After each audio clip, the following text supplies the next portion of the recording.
వాగర్ధావివ సంపృక్తో వాగర్ధ ప్రతిపత్తయే జగతౌ పితరౌ వందే పార్వతీ పరమేశ్వరౌ. ఆదిత్యాయ చ సోమాయ మంగళాయ బుధాయ చ గురుశుక్రశనిభ్యశ్చ రాహువే కేతవే నమః. ఓం శ్రీ మహాగణాధిపతయే నమః. గం గణపతయే నమః. శ్రీమాత్రే నమః. ముందుగా అందరికీ శ్రీ క్రోధినామ సంవత్సర ఉగాది శుభాకాంక్షలు.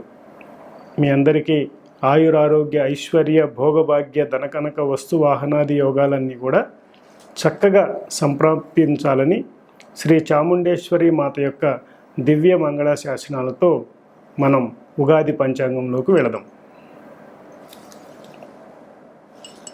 శ్రీ క్రోధినామ సంవత్సరం చైత్రమాసం వసంత ఋతువు ఉత్తరాయణం. ఈసారి మనకి ఉగాది మంగళవారం నాడు వచ్చింది. అంటే ఈ మంగళవారం నాడు రావటం వల్ల మనకి రాజు కుజుడయ్యాడు. కాబట్టి ఈ నవనాయకుల గురించి కూడా మనం తెలుసుకుందాం. మళ్ళీ ఈ క్రోధినామ సంవత్సరంలో మనకి ఉగాది చాలా విశేషంగా ఉందా, ఎలా ఉంది అనేది మనం కొంతవరకు తెలుసుకుందాం. ఈ యొక్క నవనాయకుల యొక్క పరిస్థితి ఎలా ఉందనేది తెలుసుకుందాం.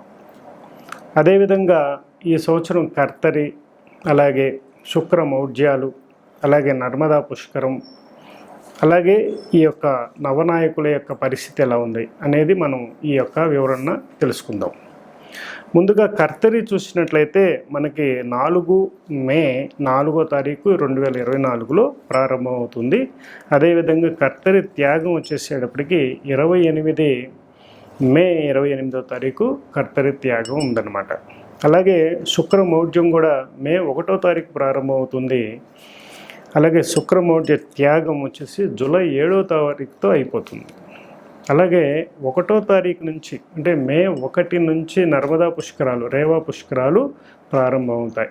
ఈ పుష్కరాల్లో మీరు చక్కగా పుష్కర స్నానాలు, పవిత్ర స్నానాలు చేసి తర్పణాలు వదిలి పితృదేవతల శాంతిపూర్వకమైనటువంటి దానాలు, ధర్మాలు, క్షేత్ర దర్శనాలు, నదీ సంగమ తీర్థాలలో మీరు స్నానాలు చేసి ఈ యొక్క పుష్కర సమయంలో అత్యంత మహిమాన్వితమైనటువంటి ఆ సమయంలో మీరు స్నానాలు చేసి అనేక దోషాలను నివృత్తి చేసుకోవడానికి మనకి చాలా మంచి అవకాశం అన్నమాట. ప్రతి సంవత్సరం మనకి గురువు మారే సమయంలో మనకి పుష్కరాలు వస్తాయి. అదేవిధంగా ఈరోజు కూడా నేను చెప్పబోతున్నటువంటి గోచార రీత్యా చూసుకున్నట్లయితే 1 మే నుంచి అంటే పుష్కరాలు గురువు మనకి వృషభంలోకి మారుతున్న సమయం దగ్గర నుండి నేను ఇప్పుడు ఈ యొక్క వివరణ అనేది ఇవ్వటం జరుగుతుంది. అలాగే ఏప్రిల్ ఈ నెలలో అది ఇంకో వీడియోలో చెప్తాను, అది కూడా చూడండి ఒకసారి, అది గోచార రీత్యా ఉంటుంది.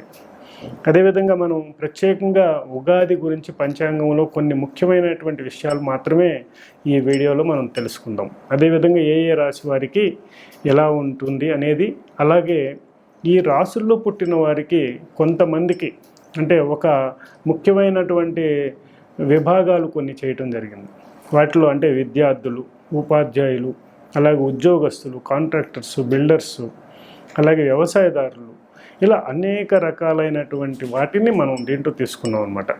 ముఖ్యంగా ఒక 20 మంది దాకా ఈ 20 విభాగాల్లో ఉన్నవారు ఆ క్వాలిటీస్లో పుట్టిన వారికి అంటే ఆ పుట్టినవారు ఆ క్వాలిటీస్లో ఉన్నట్లయితే వారికి ఈ సంవత్సరం ఎలా ఉండబోతుంది అనేది నేను తెలియజేస్తాను గవ్వల ప్రశ్న ద్వారా. మన యొక్క గవ్వలు అమ్మవారి దగ్గర ఉంచి పూజించి చేసినటువంటి మహామహిమాన్వితమైనటువంటి ఆ గవ్వల ప్రశ్న వల్ల మీకు చాలా వరకు 100% కూడా టచ్ అయిన వాళ్ళు ఉంటారు.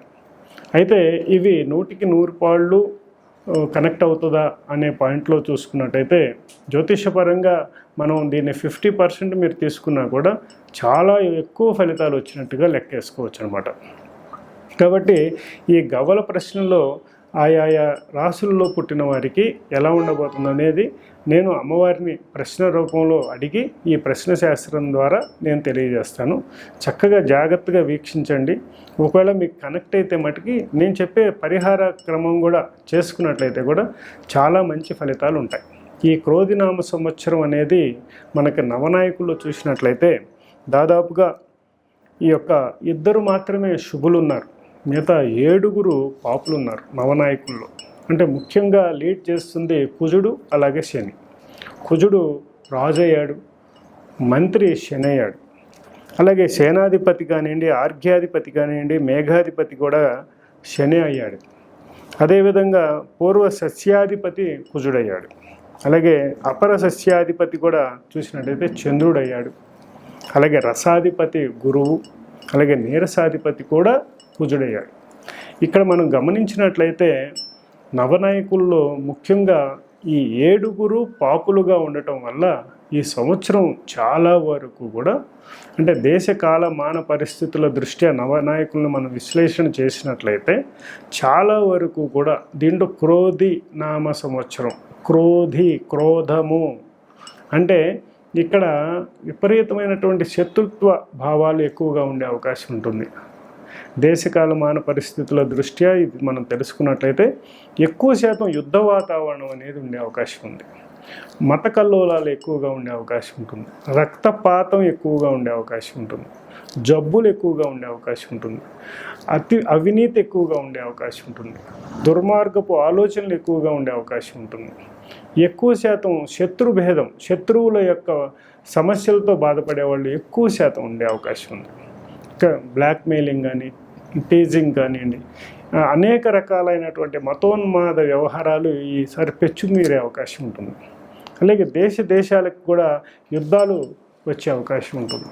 కాబట్టి ఈ క్రోధినామ సంవత్సరం అనే దాంట్లోనే మనకి హింట్ ఇచ్చేస్తుంది అనమాట, ఇలా ఉండబోతుంది అనేది. ఇప్పుడు ఈ సంవత్సరం మనం ఉగాది మనం చక్కగా శోభకృతనామ సంవత్సరంలో చేసుకున్నాం. శోభకృతనామ సంవత్సరంలో చాలా వరకు మనం అందరం కూడా చాలా సస్యశ్యామలంగానే చక్కగానే ఉన్నాం. అందరం కూడా హ్యాపీగా ఉన్నాం. మనకు కావలసిన రకాలుగా అన్ని రకాలుగా రాజులు అందరూ కూడా బాగున్నారని మనం ఫీల్ అవుతున్నాం. కానీ ఇప్పుడు వచ్చినటువంటి క్రోధినామ సంవత్సరంలో రాజులకు కూడా పెడబుద్ధులు పుట్టే అవకాశం ఉంటుంది. వాళ్ళు కూడా చెడు అంటే మంత్రి శని అవ్వటం వల్ల వారి యొక్క విధానాలు కూడా అపభ్రంశం అయ్యే అవకాశం ఉంటుంది. కొన్ని మనం అనుకున్న విధంగా వారు రాజ్యపాలన చేయలేకపోయే అవకాశం ఉంటుంది. ఇలాంటి వ్యవస్థ ఉన్నప్పుడు రాజకీయ వ్యవస్థలో చాలా వరకు కూడా గొడవలు, చాలా చికాకులు, మనకి అర్థం కాని విధంగా నాయకులు ఉండే పరిస్థితి కనబడుతూ ఉంది. అలాగే గవ్వల ప్రశ్నలో కూడా రాజకీయ నాయకుల గురించి కూడా నేను వేస్తాను. ఇప్పుడు నేను చెప్పినట్టు ఉందా, లేకపోతే అమ్మవారు ఎలా తెలియజేస్తుంది చూద్దాం అది కూడా. అదేవిధంగా విద్యార్థులకు కానివ్వండి, ఉపాధ్యాయులకు కానివ్వండి, అలాగే శ్రామికులకు కానివ్వండి, కర్షకులకు కానివ్వండి, ఈ సంవత్సరం చాలా పరీక్షాకాలం అన్నమాట. అలాగే ఇక్కడ చాలా వీడియోల్లో నేను చూశాను, చాలా గొప్పగా ఉంటుంది, కోట్లు వచ్చేస్తాయి ఉన్నాయి అని చెప్తున్నారు. కానీ నేను ఈ యొక్క గ్రహచార రీత్యా చూసినట్లయితే, ఇప్పుడు ఉన్నటువంటి పరిస్థితి చూసినట్లయితే ఎక్కడా కూడా అటువంటి దాఖలాలు ఎక్కడ కనపడట్లేదు. కానీ ముఖ్యంగా 5 రాసుల వారికి మటుకి చాలా అద్భుతంగా ఉండబోతుంది. ఈ 5 రాసుల వారికి కూడా శని రాహు యొక్క ఎఫెక్ట్ ఉండటం వల్ల అది కూడా కొద్దిగా ఇబ్బంది పడే అవకాశం ఉంటుందన్నమాట. మిగతా వాళ్ళందరికీ కూడా చాలా సమస్యల్లో ఉండే అవకాశం ఉంది. దీనికి కూడా నేను పరిష్కార మార్గం కూడా తెలియజేస్తాను చివరిలో. తప్పకుండా మొత్తం ఎక్కడ స్కిప్ చేయకుండా చక్కగా చూడండి. అలాగే సబ్స్క్రైబ్ చేసుకోకపోతే మా యొక్క మహర్షి ఛానల్ని సబ్స్క్రైబ్ చేసుకోండి. నేను ఈ యొక్క అమ్మవారి సేవ, ఉపాసన వీటిలో ఉండి ఎక్కువ వీడియోస్ చేయలేకపోతున్నాను సమయం లేక. అయితే ఈ ఉగాదికి ప్రత్యేకంగా చేయాలనే ఉద్దేశంతో, మీ అందరికీ ఈ విషయాలు పంచుకుందామనే ఉద్దేశంతో ఈ వీడియోను మేము చేయడం జరుగుతుంది. కాబట్టి తప్పకుండా ఆదరిస్తారని నేను కోరుకుంటున్నాను. అలాగే మీ ఫ్రెండ్స్ అందరికీ కూడా ఏ రాసుల వారు ఉంటారో వారికి ఫార్వర్డ్ చేసుకోండి. అలాగే మీ ఫ్యామిలీ మెంబర్స్లో కూడా చాలామంది కూడా ఈ రాసుల్లో ఉన్నట్టయితే 1-2 సార్లు చూసి దాని ప్రకారం మీరు ముందుకు వెళ్ళినట్టయితే చాలా మంచి ఫలితాలు పొందుతారని నేను ఆశిస్తున్నాను. ఓం నమః శివాయ. శ్రీ క్రోధినామ సంవత్సరం కర్కాటక రాశి వారికి ఎలా ఉందో చూద్దాం. అదేవిధంగా ఈ క్రోధినామ సంవత్సరంలో కర్కాటక రాశి వారికి ఆదాయ వ్యయ రాజపూజ్య అవమానాలు ఎలా ఉన్నాయో కూడా చూద్దాం. ఆదాయం 14, వ్యయం 2, రాజపూజ్యం 6, అవమానం 6. కాబట్టి దాదాపుగా ఈ వీరికి ఫైనాన్షియల్గా డెవలప్మెంట్స్ కానీ అన్నిట్లోనూ విశేషంగా ఫలితాలు కానీ బాగున్నాయని చెప్పుకోవచ్చు. అయితే ఈ యొక్క గోచార రీత్యా చూసినట్లయితే గురువు, అలాగే రాహు, అలాగే కేతు, శని యొక్క ప్రభావాలను బట్టి మనకి ఎలా ఉండబోతుందని చెప్తూ ఉంటాము. అది ఇంకో వీడియోలో చాలా స్పష్టంగా తెలియజేశాను. అయితే ఇక్కడ మనం చూసినట్లయితే లాభంలో గురువు, తృతీయంలో కేతువు వల్ల శుభ ఫలితాలు, అలాగే అష్టమ శని, భాగ్య రాహు వల్ల ఇబ్బందులు కలిగే అవకాశం ఉంటుంది. దానికి సంబంధించి చిన్న చిన్న పరిహారాలు చేసుకోవటం వల్ల శుభ ఫలితాలు పొందుతారు.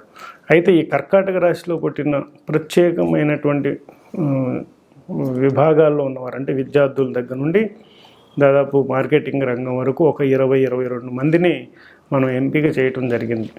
వారికి ఎలా ఉండబోతుంది అనేది ఈ వీడియోలో నేను తెలియజేస్తాను. అది గవ్వల ప్రశ్న ద్వారా, అమ్మవారి యొక్క ప్రశ్న ద్వారా మనం గవ్వలతో మనం చేద్దాం. అలాగే ఈ యొక్క కర్కాటక రాశిలోని విద్యార్థులకు ఎలా ఉంటుందో చెప్పండి. ఓం శివాయ.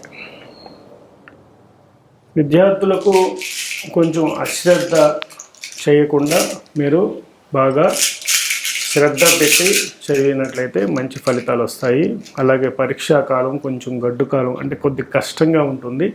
సహకరించకపోవటం, ఆరోగ్యపరంగా ఎన్ని అడ్డంకులు రావటం ఇలాంటివి జరుగుతాయి. కాబట్టి తప్పకుండా మీరు శ్రద్ధగా ఈ యొక్క చదువులు సాగించినట్టయితే ఉత్తీర్ణత శాతం పెరిగే అవకాశం ఉంటుంది. అదేవిధంగా ఉపాధ్యాయులకు ఎలా ఉందో తెలుసుకుందాం. ఉపాధ్యాయుల పరంగా మనం చూసుకున్నట్లయితే వీరికి స్థాన చలనము, కొద్దిగా అధిక శ్రమ, తక్కువ ఫలితాలు, అలాగే కీర్తి ప్రతిష్టల యందు భంగం వాటిల్లే అవకాశాలు ఉంటాయి. అంటే కొద్దిగా చిన్న చిన్న చికాకులు, మానసిక మనస్పర్ధలు, కుటుంబ కలహాలు ఉండవచ్చు. అదేవిధంగా శాస్త్రవేత్తలకు ఎలా ఉంది?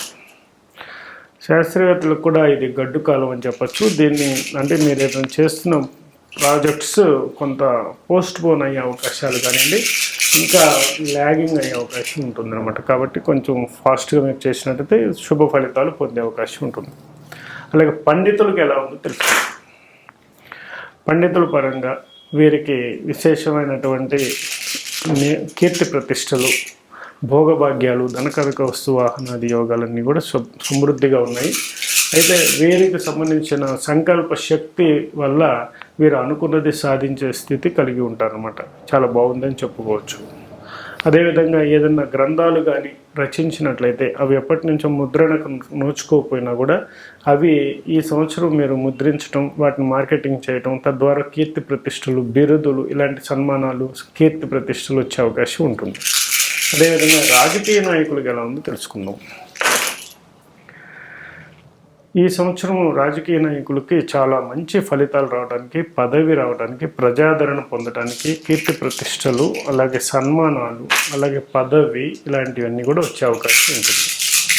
సో రాజకీయ పరంగా మీరు ఏ స్టేజ్లో ఉన్నా కూడా చాలా ఉన్నత స్టేజ్కి వెళ్ళే అవకాశం ఈ సంవత్సరం మీకు కనిపిస్తుంది. అలాగే వ్యవసాయదారులకు ఎలా ఉంది?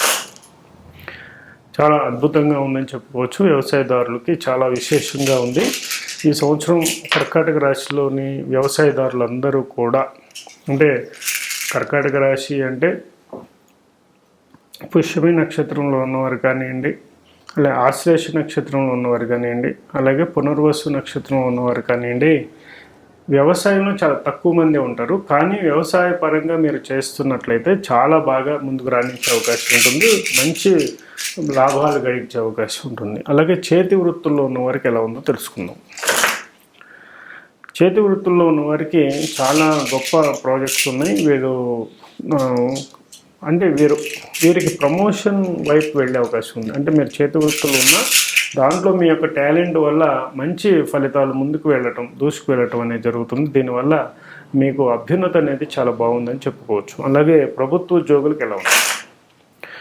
ప్రభుత్వ ఉద్యోగుల పరంగా వారికి కొన్ని టెన్షన్స్ తప్పవు. అలాగే ట్రాన్స్ఫర్స్ పరంగా, ప్రమోషన్స్ పరంగా ఇవన్నీ కూడా కొన్ని లేట్ అయ్యే అవకాశాలు కనిపిస్తూ ఉన్నాయి. అదేవిధంగా ప్రైవేట్ రంగంలో ఉన్నవారికి ఎలా ఉంది? ప్రైవేట్ రంగంలో ఉన్నవారికి చాలా అద్భుతంగా ఉంది. వీరి యొక్క టాలెంట్ని బట్టి, వీరి యొక్క శ్రమను బట్టి, అంటే మనం యాక్చువల్గా 8 అవర్స్ డ్యూటీ అనుకుంటాం, కానీ మీరు 10 అవర్స్ చేసి ఆ కంపెనీకి ప్రోత్సాహం చేయడం వల్ల, మీకు గుర్తింపు రావడం వల్ల, అంటే నేను ఒక ఎగ్జాంపుల్గా చెప్తున్నాను. అలా ప్రతి దాంట్లోనూ మీరు మీ యొక్క టాలెంట్ని చూపించడం వల్ల మీ యొక్క అభ్యున్నతి అనేది చాలా ఉంటుంది. ఇది మీకు పరీక్షా కాలం అయినా కూడా చాలా ఫేవర్గా ఉంటుందని చెప్పుకోవచ్చు. అలాగే వ్యాపారవేత్తలకు ఎలా ఉంది? వ్యాపారవేత్తల పరంగా వీరు విదేశాల్లో కూడా ఎక్స్టెన్షన్ చేసే అవకాశం ఉంది. మీరు మీ యొక్క బిజినెస్ని చాలా బాగా డెవలప్ చేస్తారు. సక్సెస్ రేట్ ఎక్కువ ఉంది. అలాగే మిస్లీనియస్ కూడా కనిపిస్తుంది, అంటే కొద్దిగా పక్కదారి పట్టే అవకాశం ఉంది. కాబట్టి మీరు ఒక థర్డ్ ఐని ఒకదాన్ని మీరు చూడాల్సి ఉంటుంది, జాగ్రత్తలు పాటించాలి. అలాగే మీరు మీ యొక్క బిజినెస్లో మెలకువలు పాటించాల్సిన అవసరం ఉందన్నమాట. అదేవిధంగా రియల్ ఎస్టేట్ వరకు ఎలా ఉంది? రియల్ ఎస్టేట్ వరకు అద్భుతంగా ఉంది. ఈ సంవత్సరం చాలా గ్రాండ్ బెనిఫిట్స్ మీరు పొందబోతున్నారు. కొత్త ప్రాజెక్ట్స్ తీసుకుంటారు. అలాగే మీరు తీసుకున్న దగ్గర నుండి కట్టే సమయంలోనే మీకు చాలా ఎన్నో రెట్లు లాభాలతో మీరు ముందుకు వెళతారని చెప్పుకోవచ్చు. అదేవిధంగా కాంట్రాక్టర్స్కి ఎలా ఉంది? కాంట్రాక్టర్స్ పరంగా కూడా చాలా బెనిఫిట్స్ని పొందే అవకాశం ఉంది. వీరికి కూడా స్వల్పంగా ఫైనాన్షియల్ క్రైసిస్ వచ్చినా వాటిని మీరు దాటవేయగలుగుతారు. అవసరానికి అన్నీ కూడా అందుబాటులో ఉంటాయి. అదేవిధంగా సినిమా రంగంలో ఈసారి సినిమా రంగంలో కర్కాటక రాశిలో ఉన్నవారు చాలామంది ఉంటారు. వీరికి చాలా అద్భుతమైనటువంటి రాజయోగం అని చెప్పుకోవచ్చు. మీకు మంచి బెనిఫిట్స్, అలాగే మీ యొక్క సినిమాలు ఏమన్నా పెండింగ్లో ఉన్నా కూడా అవి రిలీజ్కి రావటం, అలాగే దానివల్ల హిట్ అవ్వడం, వీటి నుండి మీరు అన్ని పనులు 24 క్రాఫ్ట్స్లో ఉన్న వాళ్ళందరికీ కూడా చాలా అనుకూలంగా ఉందన్నమాట. దీనివల్ల అంటే మీ బ్యాచ్లో ఒక్కళ్ళున్నా కూడా కర్కాటక రాశిలో వాళ్ళ ద్వారా మీరు కూడా పక్కన వాళ్ళు కూడా ఉద్ధరించబడే అవకాశం ఉంటుందన్నమాట. చాలా బాగుందని చెప్పుకోవచ్చు. అలాగే డాక్టర్స్కి ఎలా ఉంది? డాక్టర్స్ పరంగా కూడా మనం చూసినట్లయితే వీరికి చాలా అద్భుతంగా ఉందని చెప్పుకోవచ్చు. వీరు కొత్త ప్రాజెక్ట్స్, కొత్త హాస్పిటల్స్, ఫ్రాంచైజెస్ ఇలా ముందుకు ఎక్స్టెన్షన్ చేసే అవకాశం, అయితే గృహయోగం, వాహన యోగం ఇలాంటి వాటిలో కూడా చాలా బాగుందని చెప్పుకోవచ్చు. అలాగే లాయర్స్, అడ్వకేట్స్ పరంగా చూసినట్టయితే వీరు కూడా చాలా బాగుందని చెప్పాలి. వీరికి కూడా పదవి అలాంటివి కూడా వచ్చే అవకాశం ఉంటుంది. బార్ కౌన్సిల్ ఇలాంటి వాటిలో కానివ్వండి, పొలిటికల్గా ప్రవేశం కానివ్వండి, ఈ ఎలక్షన్స్ వల్ల కానివ్వండి మీరు చాలా బెనిఫిట్ పొందే అవకాశం ఉందని చెప్పుకోవచ్చు. లేక రక్షణ వలయంలో ఉన్నవారికి ఎలా ఉంది? పోలీస్ రంగం కానివ్వండి, మిలిటరీ, నేవీ, ఎయిర్ ఫోర్స్లో ఉన్నవారికి చాలా బాగుంది. ఇది చాలా ఆందోళన చెందాల్సిన క్రోధినామ సంవత్సరం. అంటే యుద్ధాలు మేఘావృతమై ఉంటాయి, అవి కమ్ముకుంటాయి, అలాగే రక్తపాతం ఎక్కువ జరుగుతుంది. అలాంటి వాటిలో మన వాళ్ళందరూ సేఫ్గా ఉన్నారా లేదా అనేది ఇది నాకు ప్రశ్నలో అన్నిటికంటే కూడా ఇంపార్టెంట్ అయిన ప్రశ్న. చాలా తృప్తికరమైన ఆన్సర్ వచ్చింది, చాలా బాగుంది. వాళ్ళందరూ కూడా క్షేమంగా ఉన్నందుకు మనం అందరం కూడా సంతోషిద్దాం. అదేవిధంగా వివాహ యోగం ఎలా ఉంది? ఈ కర్కాటక రాశి వారికి వివాహ యోగం ఎలా ఉంది?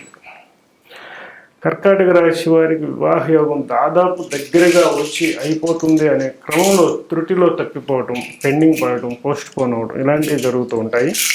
ఇది మీరు కొంచెం దానికి సంబంధించిన పరిహారాలు, అలాగే ప్రాయశ్చిత్త కార్యక్రమాలు ఏమేమి చేయలేదు, అలాగే పితృదోషం, అలాగే సర్పదోషానికి సంబంధించి, కాలసర్పదోషానికి సంబంధించి కానీ ఏమైనా రెమెడీస్ కానీ చేయలేదా, లేకపోతే ఎక్కడైనా ఏదైనా దోషాలు ఉన్నాయా, వాటన్నిటిని నివృత్తి చేసుకోవడానికి ప్రయత్నం చేయండి. మీ కులదేవత పూజ కూడా చేసుకున్నట్టయితే కూడా చాలా వరకు మంచి బెనిఫిట్స్ పొందే అవకాశం ఉంటుంది. గృహయోగం,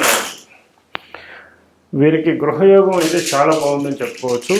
కొత్తగా ప్రాజెక్ట్స్ కానివ్వండి, అది మనం అనుకున్నాం అందరికీ కూడా ఈ సంవత్సరం కర్కాటక రాశి వారికి గృహయోగం ఎక్కడో చూడ, గృహం కానివ్వండి, షాప్ కానివ్వండి, వ్యాపార స్థలం కానివ్వండి, డెవలప్మెంట్స్ కానివ్వండి, ల్యాండ్స్ కానివ్వండి, పొలాలు కానివ్వండి, ఒకటి ఎక్స్టెన్షన్ అయ్యే అవకాశం కనిపిస్తుంది. అలాగే వాహన యోగం ఎలా ఉంది? వాహన యోగం కూడా చాలా బాగుంది. అయితే మీరు చాలా జాగ్రత్తగా మీరు ఏ రాశి వారు అయితే ఆ రాశికి సంబంధించిన వెహికల్స్ని, ఆ కలర్స్ని ఎంచుకోవటం మంచిదనమాట. నేను అలాగే గతంలో కొన్ని వీడియోస్ కూడా చేయడం జరిగింది. మళ్ళీ ఒకసారి ఆ వీడియోని డివైడ్ చేసుకుని చూడండి. కర్కాటక రాశి వారికి అద్భుతమైనటువంటి వైట్ కలర్ కారు అలాంటివి కూడా మీరు తీసుకోవడం మంచిదనమాట. అదేవిధంగా మార్కెట్ రంగంలో వరకు ఎలా ఉంది? మార్కెట్ రంగంలో ఉన్నవారు కూడా యథాప్రకారంగా మీరు శారీరక శ్రమ తప్పకుండా మీరు మీ టాలెంట్ని బట్టి మీకు బెనిఫిట్స్ అనేది ఉంటుంది అనమాట. ఇది 100% కరెక్ట్ దీంట్లో అలాగే స్త్రీ పురుషులకి ఎలా ఉంది అనేది చూద్దాం. ముందుగా స్త్రీలకు ఎలా ఉంది? చాలా వండర్ఫుల్గా ఉంది. ఈ కర్కాటక రాశి వారికి స్త్రీలకు చాలా బాగుందని చెప్పుకోవచ్చు. దాదాపుగా ఇద్దరికి కూడా ఒకే రకమైనటువంటి బెనిఫిట్స్ను పొందుతారని చెప్పుకోవచ్చు. మీకు అన్నీ కూడా ఆయురారోగ్య ఐశ్వర్య భోగభాగ్య ధనకనక వస్తువాహనాది యోగాలన్నీ కూడా సంప్రాప్తించునుగాక. శ్రీ చాముండేశ్వరి మాత యొక్క దివ్య అనుగ్రహం మీ అందరికీ సిద్ధించునుగాక. శుభం భవతి.